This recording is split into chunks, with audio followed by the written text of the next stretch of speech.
Sir ಇವತ್ತು ರೇವಣ್ಣ ಅವ್ರಿಗೂ court notice ಕೊಟ್ಟಿದ್ರಿ. ಅವತ್ತೇ ಕೊಟ್ಟಿದ್ದೀವಲ್ಲ, ರೇವಣ್ಣವರಿಗೂ ಪ್ರಜ್ವಲ್ಗೂ ಇಬ್ಬರಿಗೂ ಕೊಟ್ಟಿದ್ದಾರೆ. ಈಗ ರೇವಣ್ಣವರು ಒಂದು ವೇಳೆ ಅವರು ಏನಾದರೂ ಹೊರದೇಶಕ್ಕೆ ಹೋಗೋದಕ್ಕೆ ಪ್ಲಾನ್ ಮಾಡ್ಕೊಂಡಿದ್ರೆ ಅಂತೇಳಿ ಅವ್ರಿಗೂ ಕೊಟ್ಟಿದ್ದಾರೆ. ಸರ್ ಇನ್ನೂ ಕೂಡ ವಿಚಾರಣೆ ಬರಲಿಲ್ಲ ಅನ್ನುವಂಥದ್ದು. ಯಾವುದು? ರೇವಣ್ಣ ಅವರು. ಹೌದು, ಅವ್ರಿಗೆ ಇವತ್ತು ಸಂಜೆವರೆಗೂ ಸಮಯ ಇದೆ.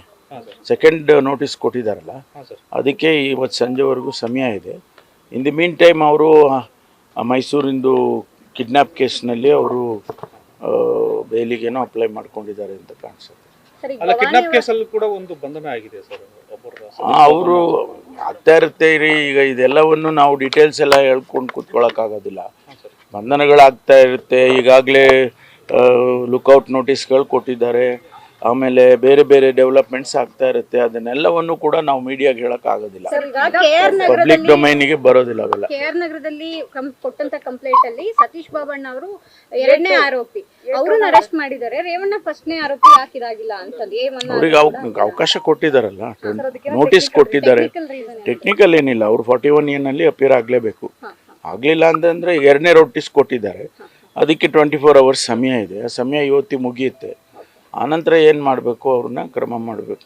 ಪ್ರಜ್ವಲ್ ರೇವಣ್ಣ ಅವರು ಮೇ 15, 16 ಬರುವಂತ ಸಾಧ್ಯತೆ ಇದೆ ಅಂತ ಹೇಳಿ ವೈರಲ್ ಆಗ್ತಾ ಇದೆ ಸರ್. ಅವ್ರು ಅಲ್ಲಿವರೆಗೂ ಕೂಡ ಬರಲ್ಲ, ಯಾಕಂದ್ರೆ ಈಗ KR ನಗರದಲ್ಲಿ ಆಗಿರುವಂತಹ 2ನೇ ಎಫ್ಐಆರ್ ಆಗಿದೆ. ಸೊ ಅದು ತುಂಬಾ ಎಫೆಕ್ಟ್ ಆಗುತ್ತೆ ಅವರಿಗೆ, ಬೇರೆ ಸಿಗಲ್ಲ ಅಂತ ಸಾಧ್ಯತೆ ಇದೆ. ಅವ್ರು ಬರಲೇಬೇಕಲ್ಲ, ಇವತ್ತಲ್ಲ, ನಾಳೆ ಅಲ್ಲ, ನಾಡಿದ್ದಲ್ಲ, ಅವ್ರು ಬರಲೇಬೇಕು.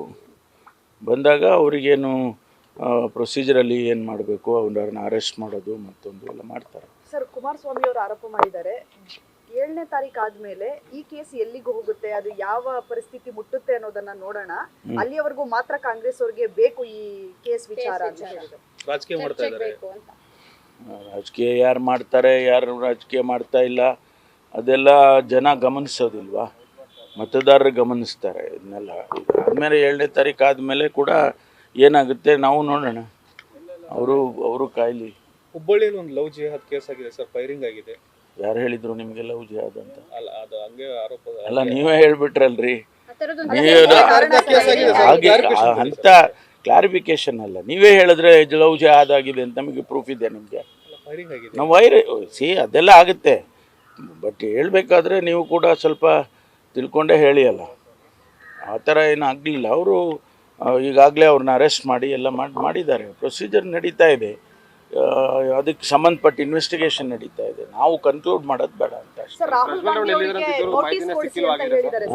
ಗಾಂಧಿ ಅವರು 100 ಜನ ಮಹಿಳೆಯರ ಜೊತೆ ಅಸಭ್ಯವಾಗಿ ವರ್ತನೆ ಮಾಡಿದ್ದಾರೆ ಪ್ರಜ್ವಲ್ ಅಂತ ಹೇಳಿ ಸಾರ್ವಜನಿಕ ಸಭೆಯಲ್ಲಿ ಹೇಳಿಕೆ ನೀಡಿದ್ದಾರೆ ಅಂತ ಹೇಳಿ ಸರ್ಕಾರ ಅವರಿಗೆ ನೋಟಿಸ್ ಕೊಡಬೇಕು, ಅವರನ್ನ SIT ವಿಚಾರಣೆ ಮಾಡಬೇಕು ಅಂತ ಹೇಳಿ ಕುಮಾರಸ್ವಾಮಿ ಅವರಿಗೆ ಮಾಹಿತಿ ಜಾಸ್ತಿ ಇದೆ. ರಾಹುಲ್ ಗಾಂಧಿ ಅವರಿಗೆ ಇವ್ರನ್ನೇ ಕೇಳ್ಕೊಂಡು ಮಾಡೋಣ. ಆಯ್ತು, ಥ್ಯಾಂಕ್ ಯು. ನ್ಯೂಸ್ ಫಸ್ಟ್, ನಿರ್ಭೀತಿಯಿಂದ ನಿಮ್ಮ ಪರವಾಗಿ.